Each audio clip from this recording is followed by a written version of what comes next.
Hi, I'm Allie Fleckenstein, moderating tonight's debate between Hannah and Hannah, who will be discussing their thoughts over public schools' monitoring of their students' social media use. Tonight's Republican candidate Hannah Jacko and Democratic candidate Hannah George will be debating on to what extent the education system can monitor and give consequences for social media use deemed unbecoming.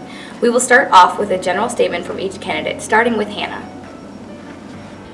Well, first off, social media is a personal profile. It has no correlation with the education system, and seeing as the students' posts don't disrupt learning and create a school-wide issue, why should it be necessary to be responsible for the posts of students of their social media online? Ultimately, it's more work for the school, who would have to constantly monitor their students' social media. Well, the way I see it, the school has a responsibility to be well represented by its students. And if students are posting things on social media that create a bad reputation for the school, then they should be monitored heavily for the school's safety.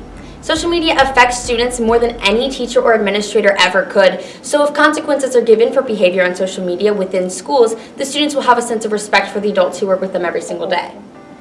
All right, so now that we know each of your points of view, we'll move on to some more specific questions revolving around the topic of social media uses in school. First, in 30 seconds or less, is social media beneficial to students? Social media's impact on students of today's generation is rapidly growing, so I feel it's important to address this lifestyle significance in order to address the real problem. That being said, there are significant benefits and detriments to social media use, as there is with any controversial topic. Well, while Hannah seems to have a little hostility in her vague opinion on social media usage of students... You're trying to tell me I was being hostile? Well, anyways, regardless, I think that social media usage has become one of the most widely growing phenomenons of this generation, and while it does hold its benefits for students, it creates a distraction in the classroom, which is obviously very counterproductive to learning. What may be more counterproductive to learning, though, is taking a student out of class to reprimand them for activity that is truly not the business of the public education system. That leads us into our first topic. We'll be discussing the past notions taken that lead you to believe that social media should or should not be used by schools as a way to monitor students. Hannah, why do you think that students should be able to use social media as a tool to monitor students? Well, while private schools have the freedom to formulate these rules and restrictions as policies in their facilities, public schools are not given that sort of freedom. Whether it be religion and prayer in schools with the Lemon Test or tuition and funding, there is just more freedom in a private sector of education. If public schools are limited in what they are and aren't allowed to do, we should all do our part in keeping students of all ages safe and show them responsibility when online.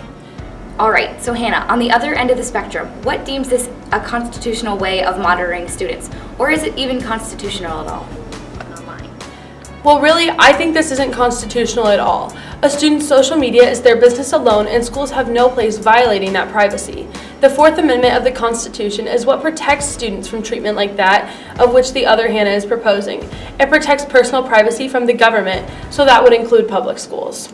Well, let me stop you there for a second. The moment that a student walks in the doors of a public school, their First Amendment rights are limited. And yes, that being said, freedom of speech is limited in public schools. If a child is using social media in a way that the school deems inappropriate, by all means, the school should be able to deal with the situation in any way that they see fit.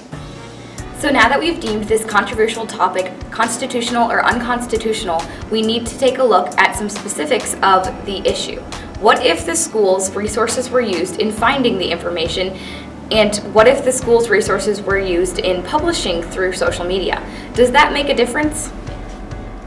I think even my opponent may agree with me on this one, but if an administrator somehow uses personal resources to punish a child at school, that's more of a moral issue to be dealt with on the staff member's part.